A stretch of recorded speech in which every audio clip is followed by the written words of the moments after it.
Desde siempre a la humanidad le ha fascinado la herencia, ¿verdad? Ese proceso por el que los rasgos, ya sea el color de los ojos o, no sé, el talento para la música, pasan de una generación a otra. Sabíamos que pasaba, era evidente. Pero ¿cómo? ¿Cuál era exactamente el mecanismo?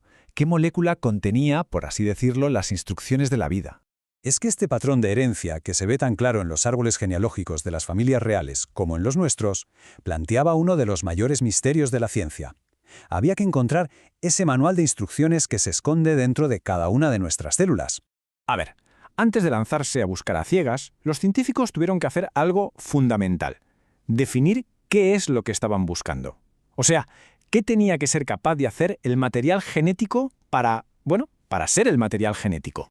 Pues llegaron a 4 criterios clave. Primero, tenía que poder guardar una cantidad de información bestial, súper compleja. Segundo, debía poder copiarse a sí mismo con una fidelidad casi perfecta. Tercero, tenía que codificar el fenotipo, que no es más que el conjunto de todos nuestros rasgos que se ven, como el color del pelo, la altura, todo lo que nos hace ser como somos por fuera. Y por último, y esto es muy importante, debía tener la capacidad de cambiar, de mutar, para permitir que exista la evolución. Y aquí empieza nuestra historia de detectives. Nos vamos a 1928, con un descubrimiento que dejó a su autor, Frederick Griffith, totalmente perplejo, pero que nos dio la primera pista crucial. Griffith estaba trabajando con la bacteria que causa la neumonía, y tenía 2 versiones. Una, la cepa R, era inofensiva. Si se la inyectaba a un ratón, el ratón seguía tan tranquilo. La otra, la cepa S, era mortal. Pero aquí es donde la cosa se pone de verdad interesante. Griffith cogió la cepa mortal, la mató con calor y la mezcló con la cepa inofensiva viva. Cuando inyectó esa mezcla, los ratones morían. Y lo más increíble, en la sangre de esos ratones encontró bacterias de la cepa S vivas, las letales. O sea que algo de las bacterias muertas había transformado a las inofensivas en asesinas. Y a ese algo, Griffith lo llamó el principio transformante. El misterio estaba servido. Teníamos un principio transformante, sí, pero ¿qué era? El siguiente paso en esta investigación era ponerle nombre y apellidos a esa sustancia misteriosa. Y aquí es donde entran en escena Addery, MacLeod y McCarthy en 1944, con un experimento brillantísimo. Siguieron un proceso de eliminación súper ingenioso. Primero, usaron enzimas que destruyen proteínas. ¿El resultado? La transformación seguía ocurriendo. Vale, proteínas descartadas. Luego, usaron otras enzimas para destruir el ARN. La transformación, increíblemente, seguía pasando. Proteínas no, ARN tampoco. Pero, y aquí está el momento clave, cuando añadieron unas enzimas que solo destruyen el ADN, la transformación se detuvo. En seco, la bacteria inofensiva ya no se volvía letal. Su conclusión, fue de las que cambian los libros de texto. La evidencia, como ellos mismos escribieron, apuntaba directamente a que un tipo de ácido nucleico, el ADN, era ese famoso principio transformante. El ADN era el principal sospechoso. A pesar de lo sólido que era el experimento de Avery, parte de la comunidad científica todavía era un poco escéptica. Hacía falta una prueba final, una que fuera ya irrefutable para cerrar el caso. Y esta prueba llegó gracias a un virus que infecta bacterias, lo que conocemos como un bacteriófago. En 1952, Hershey y Chase diseñaron un experimento de una elegancia brutal. Utilizaron marcadores radioactivos, como si fueran pequeñas etiquetas de seguimiento para rastrear las 2 partes del virus por separado. Por un lado, marcaron la cubierta de proteína con azufre 35, porque las proteínas tienen azufre pero el ADN no. Y por otro, marcaron el ADN con fósforo 32, porque el ADN tiene fósforo y las proteínas no. Así podían ver qué parte entraba en la bacteria. El resultado fue inequívoco. La radiactividad del azufre, la de las proteínas, se quedó fuera de la célula, pero la del fósforo, la del ADN, apareció dentro.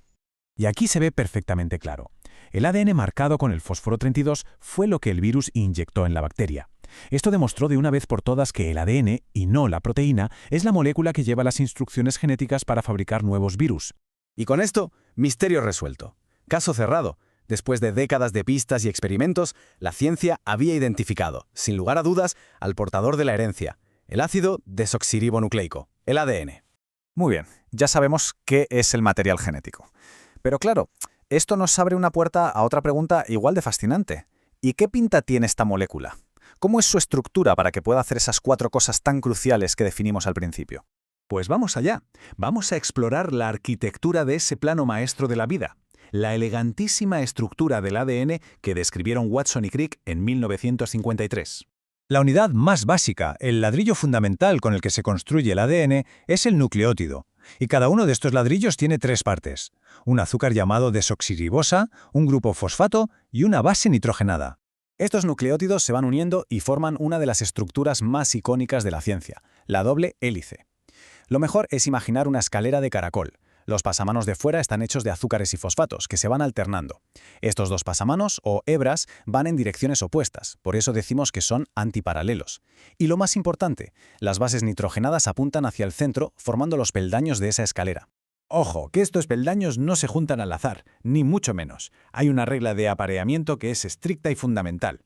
La adenina, o A, siempre se va a emparejar con la timina, T, y lo hace con 2 puentes de hidrógeno. Y la guanina, G, siempre se une a la citosina, C, con 3 puentes de hidrógeno. Esta especificidad es, de hecho, la clave que permite que el ADN se copie de forma tan fiel. Y claro, conocer su estructura con tanto detalle nos permite hacer algo genial, analizarla y caracterizarla en el laboratorio, aprovechando sus propiedades físicas únicas.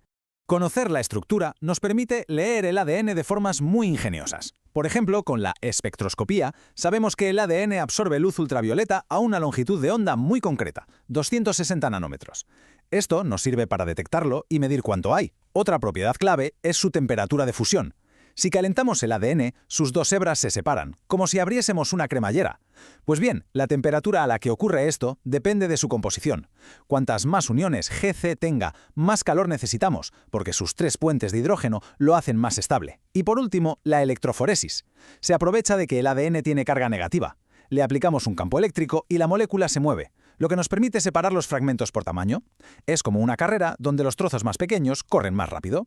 Y así, de esta manera, hemos completado el viaje. Hemos pasado de un misterioso principio transformante que aparecía en unas bacterias a entender la estructura molecular detallada del mismísimo plano de la vida. Hemos descifrado el plano de la vida, el código fuente de nuestra existencia. Y esto nos deja a las puertas de una pregunta que va a definir nuestro futuro. Ahora que podemos leer estas instrucciones e incluso empezar a editarlas, ¿qué clase de mundo vamos a construir?